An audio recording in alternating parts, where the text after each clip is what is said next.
Hello la team, c'est Stitch.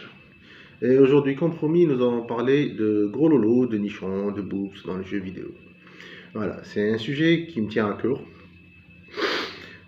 Vu que ça fait très longtemps qu'on n'en voit plus, spécialement dans les jeux européens et américains. Les jeux japonais continuent à poursuivre la tradition, à nous exposer de bons gros lolos avec des filles aguichantes qui donnent envie de jouer. Voilà.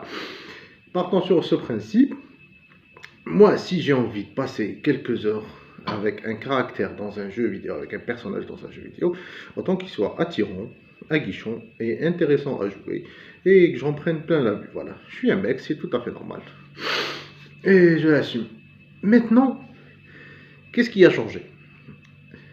Quand on revient en arrière, rétrospectivement, les jeux européens avant, prenons le cas le plus connu, c'est tout simplement Lara Croft. La première fois où j'ai vu Lara Croft sur PS1 et PC, le jour où il est sorti, il était sorti sur Saturn même, franchement, même avec ces petits nichons triangulaires plutôt, ces gros nichons triangulaires, franchement, elle nous a donné un coup de fouet. Et ça te donne envie directement de jouer au jeu, même acheter une Seat Ibiza. Quand on voit Lara Croft maintenant, qu'est-ce qu'elle devient? Franchement, on dirait une ado de 16 ans, plate, qui court dans tous les sens. Très inintéressant. Bon, je remets pas en cause le gameplay du jeu, mais ça c'est l'exemple le plus frappant, on va dire. Le jeu le plus connu est l'exemple le plus frappant. Heureusement, comme je l'ai bien dit, les jeux japonais continuent à perpétrer cette tradition, voilà. Mais c'est pas le sujet, parce que les Japonais, eux, ils n'ont pas de pression de féministe ou quoi que ce soit. Voilà. C'est là où le bas blesse. Ça veut dire quoi?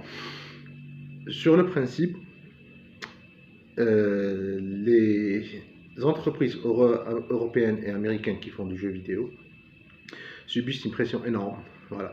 Et ils ont peur d'entacher leur image par rapport à tout ce qui est association féministe, qui réclament haut et fort, qui proclament haut et fort que les femmes ne devraient pas être considérées comme des objets sexuels.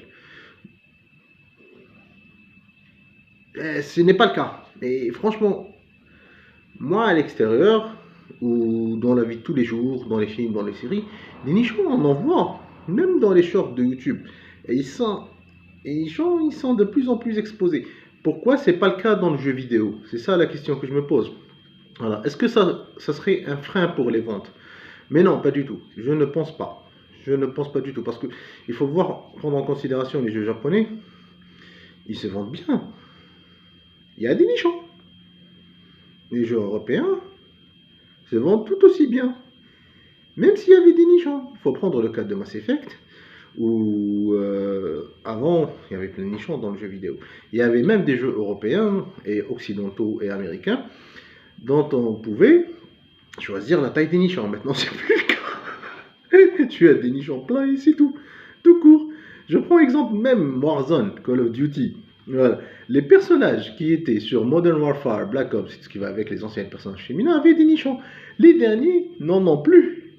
Et ça, c'est atroce. C'est pas la réalité qui est retranscrite.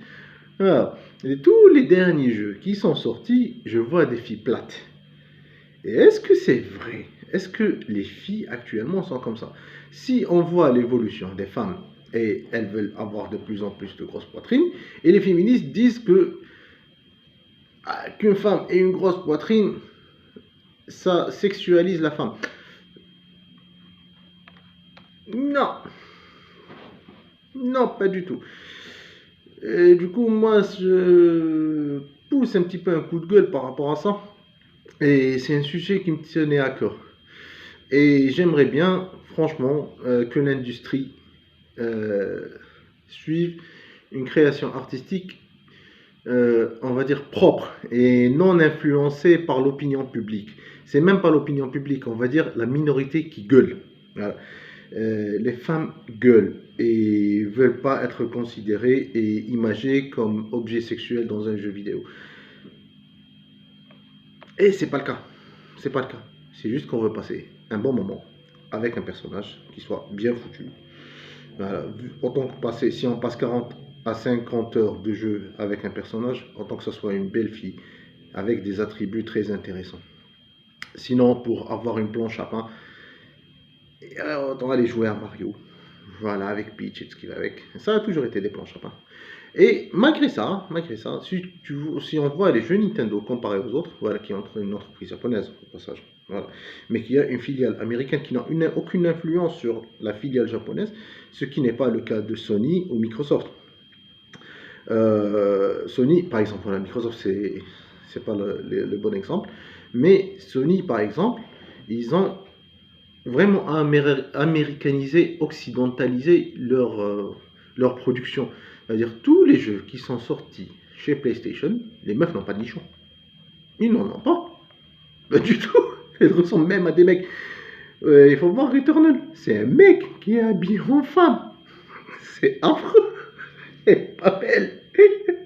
Tout ça pour contenter les, les SJW et les associations féministes, c'est ce qui va avec. Par contre, les Japonais, non. Si on prend quelques productions comme Xenoblade Chronicles, le dernier, et d'autres jeux, je peux en citer plein, euh, c'est pas le cas.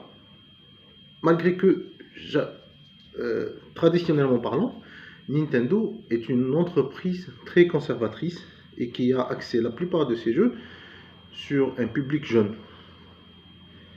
Et ces jeux se vendent bien, malgré qu'il y ait des nichons dedans. Alors ils devraient prendre exemple sur Nintendo, surtout les Japonais, et suivre leur politique créative au lieu de, on va dire, avoir peur d'avoir des scandales et des problèmes de mévente et tout ce qui va avec, à cause des associations féministes, voilà, qui poussent un petit peu. Parce qu'on ne voit plus la femme de la même manière. La femme est belle. Dieu l'a créée de la sorte. Elle est belle avec ses attributs, avec ses nichons. Et on veut en voir dans le jeu vidéo. Et je pense qu'il y a pas mal de monde qui sont d'accord avec moi. Et je veux que ça continue de la sorte. Et je milite. Je milite pour le retour des gros lolos. Et les meufs bien foutues dans le jeu vidéo. On veut de belles femmes dans le jeu vidéo pour passer un bon moment pendant 50 heures ou 60 heures ou 100 heures avec de bons gros lolos qui bougent. Voilà. Alors, spécial dédicace des dans le live. Eux, ils font ce qu'il faut, hein, franchement. En tout cas, les gars, c'était le sujet. Je vous vois dans une prochaine vidéo. On va parler du Game Pass et la contre-attaque de Sony, le projet du moins qui est en cours, voilà ce qu'on appelle Spartacus. Non, je sais pas pourquoi ils ont choisi Spartacus spécialement, franchement, surtout par rapport à la série. Et en parlant de minorité, Sony n'est pas minoritaire par rapport à Microsoft, si c'est le cas. Et si on voit l'histoire de Spartacus, le pauvre il s'est cassé la gueule.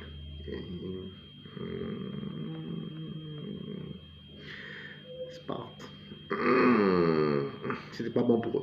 En tout cas, je vous souhaite une agréable soirée et à notre prochaine vidéo. N'oubliez pas de vous abonner. Pouce bleu ou pouce rouge, c'est comme vous voulez. Aimer, ne pas aimer, vous êtes libre vous êtes libre dans vos choix. Moi, j'impose le choix à personne. Et voilà, cliquez sur la cloche pour les notifications, pour être notifié pour la prochaine vidéo. Ciao, ciao les gars, et à la prochaine. Bye.